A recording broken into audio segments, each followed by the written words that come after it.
எனக்கு தெரிஞ்சு ஒரு பிச்சைக்காரர் உட்கார்ந்து இருந்தார். ராஜா அந்த வழியா போனார். போன ராஜா வந்து என்ன பண்ணார், நம்ம நல்ல நிறைய பேருக்கு இலக்கு இல்லை தெரியுமா? இன்னைக்கு நாள் நல்லா ஓடினா போதும், இலக்குன்னு ஒன்று பெருசா கிடையாது. இன்னைக்கு சாப்பிட்டோமா, இன்னைக்கு அன்றாடம் சாப்பிட்ட அன்றாடம். ஹேவ் கோல்,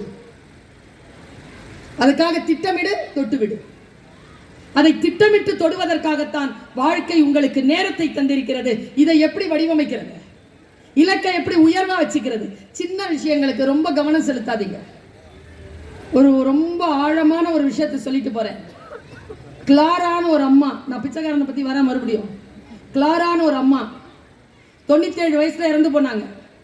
அவங்க தான் ரெட் கிராஸை கண்டுபிடிச்சவங்க. 97 வயசுல பியூட்டிஃபுல்லா இருப்பாங்க, எனர்ஜைஸ்டா இருந்தாங்க. ரகசியம் கேட்டபொழுது அவங்க சொன்ன வார்த்தை அப்படியே கடத்துறேன். அதற்கு பிறகு நானும் அதை ஏற்றுக்கொண்டேன். எப்படின்னா, நான் துயரங்களையும் துக்கங்களையும் கோபங்களையும் நினைவில் வைத்திருப்பதில்லை. சூப்பரா அடுத்தவ கேள்வி கேட்டா, அதுக்கு கிளாரா தந்த பதில் தான் கிளாசிக் பதில். அந்த துயரங்களையும் துக்கங்களையும் யாரேனும் நினைவுபடுத்தினால் அப்படி இருப்பாங்களா கூட, மறந்துருப்போங்க. உங்க மனைவி மட்டும் இப்ப உயிரோடு இருந்தா, ஓ துக்கத்தை கிளப்புற. உங்க அம்மா நம்ம மாதிரி வராதுல்ல, அந்த வேலை மட்டும் போகாம இருந்தா, போலீஸ்ல மட்டும் நீங்க சிக்காம, துக்கம் யாது? என் துயரம் அது, நான் செய்த பிழை அது, பிளாக் ஸ்பாட் அது. விட நான் நினைவு கொள்வதே எனக்கு கஷ்டமா இருக்கு, நீ ஏன் நினைப்பு கொடுக்குற? சரி, உங்களை யாரேனும் நினைவுபடுத்தினால், கிளாரா சொன்ன கிளாசிக் பதில், நான் அவர்கள் நினைவுபடுத்தினால் நான் அதை மறந்து விட்டதை நினைத்துக் கொள்கிறேன். உங்களுக்கு நீங்கள் தான் உதவி செய்ய முடியும். இப்படித்தான் நாம் உதவி செய்ய முடியும். பிச்சைக்காரன் உட்கார்ந்து இருந்தான், இலக்க பெருசா வைங்கிறதுனால சொல்றேன். இலக்கு மட்டும் நீங்க நிர்ணயம் பண்ணிட்டீங்கன்னா உங்க மனசுல அதுல இருந்து மாறாது. அதனால் எதை நிர்ணயம் செய்கிறீர்கள் என்பதில் தெளிவாக. அவன் கையில செப்பு காசு ஒன்று போட்டார் ராஜா. அவன் பிடிக்க போனவன் விட்டுட்டான் கேட்ச். ஐபிஎல் பார்க்காதவன் போல கீழே விழுந்துருச்சு சாக்கடையில். சாக்கடையில் கையை போட்டான். ராஜாக்கு மனசு கஷ்டமாயிடுச்சு. ஏய் போடாத போடாத, வெள்ளிக்காசு வச்சு போட. வெள்ளிக்காசு வாங்கிட்டு மறுபடியும் கை போட்டான். ஏய் என்னடா, இந்தடா தங்க காசு வச்சு போட. தங்க காசு வாங்கிக்கிட்டு கை போட்டான் சாக்கடையில். ஏய் தங்க முடிப்பு வச்சுக்கடா, மறந்துடுறாங்க. இந்தடா தங்க முடிப்பை வாங்கிட்டு கை போட போனான். ராஜா வந்து உட்காந்துட்டான் பிளாட்ஃபாரத்தில். உனக்கு எது கொடுத்தா அந்த சாக்கடையில் கை போட மாட்டேங்க? என் ராஜாங்கத்தில் பாதி வச்சுக்கூடா, நாளையிலேருந்து நீயும் ராஜாடா. கேட்டான் பாருங்க ஒரு கேள்வி, நீ ராஜாங்கம் பிரிக்கும் போது இந்த சாக்கடை அந்த பகுதியில் வருமா? என்ன பண்ணீங்க? சில பேர் ஒன்றும் செய்ய முடியாது. ஒரு ரொம்ப ஆழமான சைக்காலஜியை சொல்லிட்டு போவா. நான் புரிஞ்சுக்கிட்டேன், நீங்க புரிஞ்சுக்கோங்க. ஒரு தவளை இருந்துச்சா. Are you ready? உங்க கூட வாழறாங்கல்ல மக்கள், நம்மளை பெத்தது, நாம பெத்தது, நமக்கு வந்து வாச்சது, ஃப்ரெண்ட்ஸு, பார்ட்னர்ஸு, கூட வேலை செய்கிறது, மனித உருவத்தில் தான் இருப்பாங்க. சில பல குணங்கள் இருக்கும். பாம்பு, பல்லி, நாய், ஓநாய், சிறுத்தை. நாம பல பேர் தவளையா இருப்போம். அந்த மாதிரி ஒரு தவளை இருக்குது. பக்கத்துல ஒரு தேள் வந்துச்சான். என் வாழ்க்கையை மாற்றிய கதைங்க.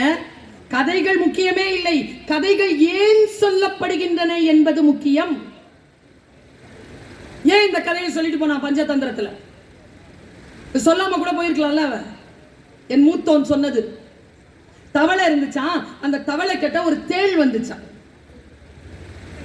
தேள் வந்துட்டு, நான் அக்கறை கிராஸ் பண்ணணும், என்னை கூட்டிட்டு போய் விடுறியான்னு கேட்டுச்சான். தவளை சொல்லிச்சான், நான் மாட்டேன். ஏன்? நீ கொட்டிட்டனா லூசா, நீ எனக்கு உதவி தானே செய்யற, நான் ஏன் உன்னை கொட்ட போறேன்? நான் கொட்டினாதான் நானும் சாவேனே. நிஜமா கொட்ட மாட்டியா? கொட்ட மாட்டேன். முதல்ல ஏறிச்சு. ஆறு கடந்து போகுது தமிழ. நடு ஆறு கடக்கும் பொழுது தேள் கொட்டிருச்சு. 2 பேரும் கீழே போறாங்க. செத்துட்டு இருக்கிற தவளை கேட்டுச்சான் தேளை பார்த்து, ஏன் கொட்டின? உனக்கு ஹெல்ப் தானே பண்ண, என் சக்தியை மீறி உன்னை சுமந்தல்ல, நீ விஷான்னு தெரிஞ்சு நான் ஏத்துக்கிட்டேன்ல, என்னை ஏன் கொட்டினேன்னு கேட்கும்போது தேள் தந்த பதில்தான், மக்களே, நாம் உறவுகளை மனிதர்களை புரிந்து கொள்வதற்கான ஒற்றை பதிலை என்னுடைய பழந்தமிழன் பஞ்சதந்திரத்தில் எழுதிவிட்டு போனான். நான் கொட்டணும்னு கொட்டலடா, கொட்டுறது என் இயல்பு. அது மாறி அப்படி போதா, அது அஜிடேட் ஆயிடுச்சு. சிலதை விட்டுருணும், பிடிச்சி வச்சிங்கன்னா சாவடிச்சிடும், விட்டுருணும். இந்த வாழ்க்கையை நான் எப்படி புரிந்து கொள்வது? எப்படி இதை நான் எடுத்துக்கொண்டு போவது? எப்படி யாரையும் காயப்படுத்தாமல், யார் மீதும் நான் சுமையாகி விடாமல், நான் காயப்படாமல் எப்படி என் விளக்கை நான் நிர்ணயித்துக் கொள்வது? இப்படி சொல்கிறேன், நாம் சிறிய விஷயங்களின் மீது கவனம் செலுத்தாமல் இருப்போம், பெரிய விஷயங்களை கவனிப்போம். இலக்காக வைப்பதில் சிறிய விஷயங்களை இலக்காக வைக்காதீர்கள். It's a small target, have a great target. பெரிய டார்கெட் வைங்க. அப்படி பெரிய டார்கெட் வைக்கணும்னா நீங்கள் சொன்னது தெரிஞ்ச விஷயம் தான் சொல்றேன். நீங்கள் தெரிஞ்சது, உங்களுக்கு தெரிஞ்சதை தான் சொல்றேன். ராமகிருஷ்ண பரமஹம்சர் கிட்ட ஒருத்தன் வந்து கேட்டான், தெரியுமா, ஞாபகம் இருக்கா, நினைவுபடுத்துங்க. பூந்தி பிடிக்க முடியல சாமி, இன்னைக்கு காளிக்கு பிரதோஷம், நாங்க கொடுக்கணும், லட்டு கொடுக்கணும், முடியல சாமி. ஏன்? நிறைய எறும்பு வருது சாமி, படப்படையா வருது. அப்படியா? குருநாதர் ஒன்னே ஒன்று செஞ்சார், போ உள்ள போ, கிச்சன்ல போ, அம்மா கிட்ட இருந்து ஒரு பவுல்ல சக்கரை கொண்டு வா, 3 அடி விட்டு தூவிட்டு உள்ள உட்காந்து லட்டு பிடிச்சிட்டாங்க. சத்சங்கம் கூடுது, குரு பேசினார். எறும்புகள் பிரசாதம் என்கின்ற அந்த பூந்தியை இலக்காக வைத்து முன்னேறின. நான் சர்க்கரை என்ற ஆசை காட்டினேன். சர்க்கரையை சாப்பிட்டு விட்டு இலக்கை அடையாமல் எறும்புகள் திரும்பி போய்விட்டன.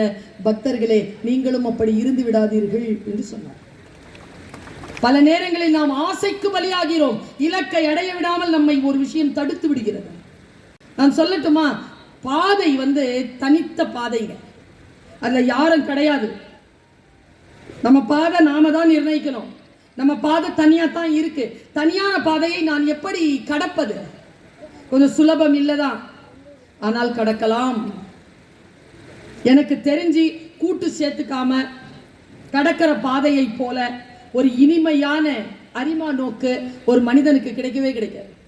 அரிமா நோக்கு கிடைக்க வேண்டும் என்றால் உங்கள் பாதையை நீங்கள் தனியாக வைத்திருங்கள். தேவைப்படுகின்ற பொழுது அதை சேர்த்துக் கொள்ளுங்கள். பல நேரங்களில் நாம் டிபெண்டா இருக்கிறோம், இண்டிபெண்டா மாறுங்க. இண்டிபெண்டா மாறும் பொழுது இலக்கு நீங்கள் நிர்ணயிக்கலாம். இல்லைன்னா 2 வீலர் ஓட்டுறவங்க, பல பேர்ல 2 வீலர் போயிருப்பீங்கல்ல, பின்னால உட்காந்துறவன் தான் ஓட்டுவான் வண்டியை, பார்த்துருக்கீங்களா? இப்படியும் பாருங்க, நம்ம வண்டி இப்படி போகும், அவன் தான் லெஃப்ட் ரைட்டு கூட அவன் தாங்க திரும்புவான், பின்னால உட்காந்துட்டு. கண்ட்ரோல், அடுத்தவர்களுடைய கண்ட்ரோல்ல போகாதீங்க. இலக்கை நிர்ணயிக்கின்ற பொழுது